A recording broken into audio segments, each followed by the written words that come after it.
when producing this album, obviously you did it with Rick Russell again. Was there any other producers ever in the firing line, or was it always going to be Rick Russell? Do you mean Russ Russell? That's the one. Yeah, the first time we worked with Russ, it was a bit weird because he came to us originally for the second album, said, I can make you guys sound awesome and I've got really good ideas.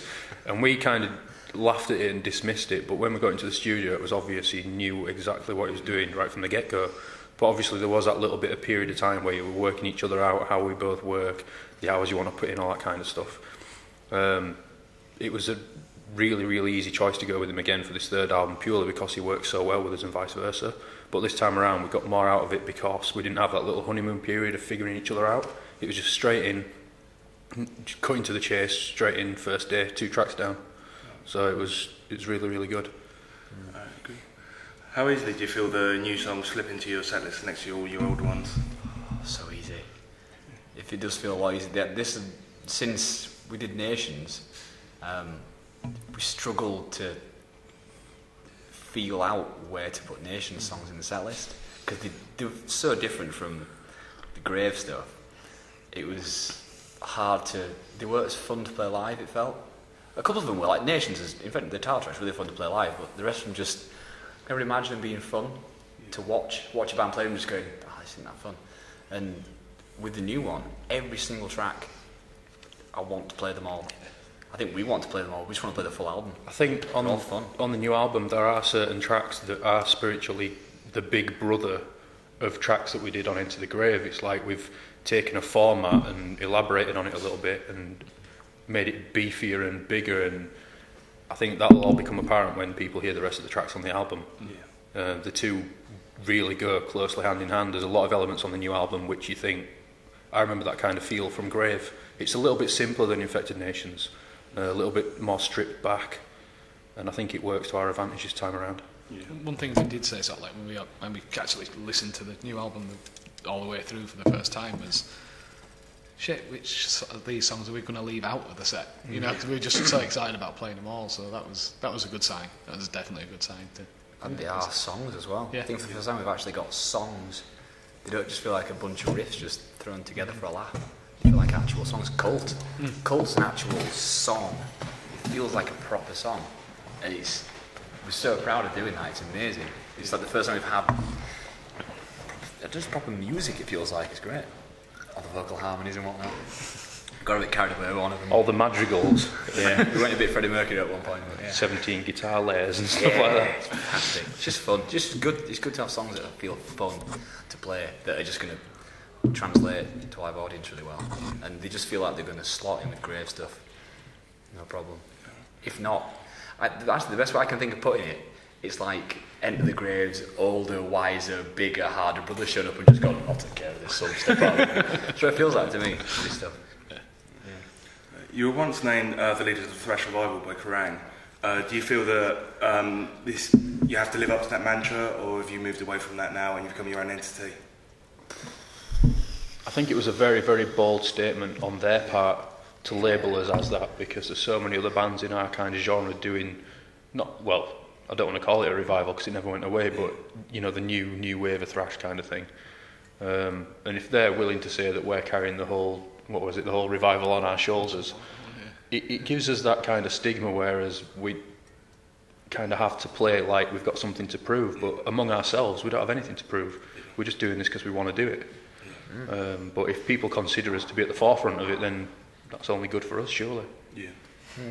Yeah, the whole thrash revival thing is a very divisive thing, I think. It's a weird one. Some people love it, some people despise it.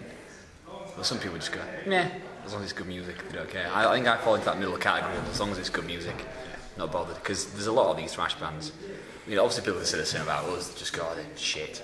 There's a lot of, same any music, there's a lot of it that's just crap.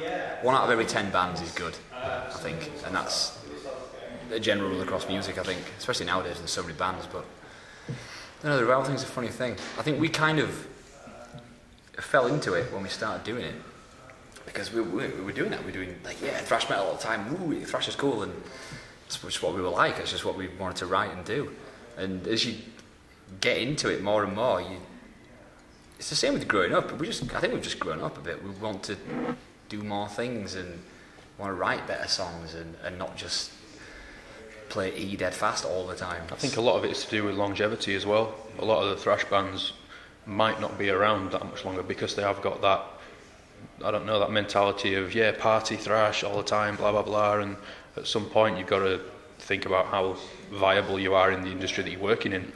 And if we've aspired to be something else apart from just a thrash band, then hopefully our longevity will be extended a little bit, you know. And that goes with any form of music, not just thrash. If you're labelled as something, and you know, you're stuck with it forever, you know, you can't do much with it, you know, whether it's, I don't know any trendy terms for new music, but, you know, haircut metal or whatever, you know, that's it, you're stuck to it, you know, that's it, and that's what you have to do. And then when you do drastically change, everybody goes, oh, they've sold out and changed. But with thrashing, I think, you know, when you look how long it's been around and how the band's slowly changed and slowly morphed into something else, you know, it's natural. You know, it's career progression. Yeah, every band's got one. It's not one album to then drastic change. It changes over time. So. Yeah, it's not decisions made for a purpose. We like the sound of something. So that sounds cool. Let's give that a go. And it all fits in to me. I see it's natural to me. The way we're going about it is we want to be more musical. And that's a natural thing to me for musicians, is to want to be musical, and not like musical like cabaret musical, but just to be better musicians, be better at what you do, and push yourself and have that drive, and not just rely on the same 5 tricks that we started out with. And yeah, I think people are going to see that. I think. Okay. You guys have just played Download for the first time. How was the reaction for it? Unbelievable. Shocking. Yeah, very shocking. I've been to Download as a punter God knows how many times, and as a kid when you're there you never actually think you're going to be doing it, and then when you get up there and do it and you see the people giving you the same response that you've given another band back in the day, it's you know, a bit of a mindfuck, if I'm honest. I think we upset a few people by doing it actually, because I remember like when we were announced that we were doing Download, oh, what are you doing that, play Sonosphere, play Bloodstock, and it's like, well, we've done Bloodstock, we've done Sonosphere, let's try something different. You still get a bit of stick for it for some reason. I don't know, it's like you got your elitist metal crowd, I'm not going to Download because... Kids. Yeah, but you know, it's like, to us it's a new audience. There'll be, you know, metal fans like me, I like all kinds of stuff, so, you know, there's something for everybody on there, but yeah, when we got there and we set up, it was like, wow, you know, people are showing out to see us, and, you know, it was cool, great response. Yeah, very surprised. Yeah. When we were setting up, you put the stuff in, you turn around, there's like 20 people there, and you go, shit, there's only 20 people, this ain't going to be very good. Turn around again, 50. Shit. You come out on stage to play, and it's just, the tent was full. I just, wow, I just didn't expect it at all. It's amazing. If you play the percentages, even if there's like 3,000 people in a tent, if you get across to 1% of that, that's still, you know, 30 people that would never have seen you otherwise. So word of mouth's a massive thing for us. Those 30 people go away and tell their friends, and then next time they come and see us, it might be 60 or 90. So it's all about percentages. Yeah. So what other festivals are you playing this year? We've got Metal Camp coming up, which should be a good one. There's lots of stories about that. Check. Yeah. All European ones. I don't think we've got anything else UK. Nothing else UK? No, nothing else UK. All European ones. With Full Force, we're doing next week. Get to Rock in Sweden. We're about 10 or so coming up. So yeah, it's a busy summer. Yeah, definitely. Yeah, it's should be good. I think we're not playing as many of the big name festivals. I think this year seems to be more of the getting to the small ones. Yeah. You know, where other people might not have heard of us before. Which I think that's kind of a growing trend. I think in this year, just trying to reach people that. But instead of going on at like 10 o'clock in the morning, like festivals we were doing last year, we're going on at 2 o'clock. Slightly up the billing a tiny bit, yeah. And that's what we've noticed this year, definitely. Yeah, we had some ridiculous 2 a.m. stage times. Yeah. When you get there at 11 a.m. that morning, you're going, it's a long slog, you get the stage going, yeah. So when can we expect you to fully tour the UK again?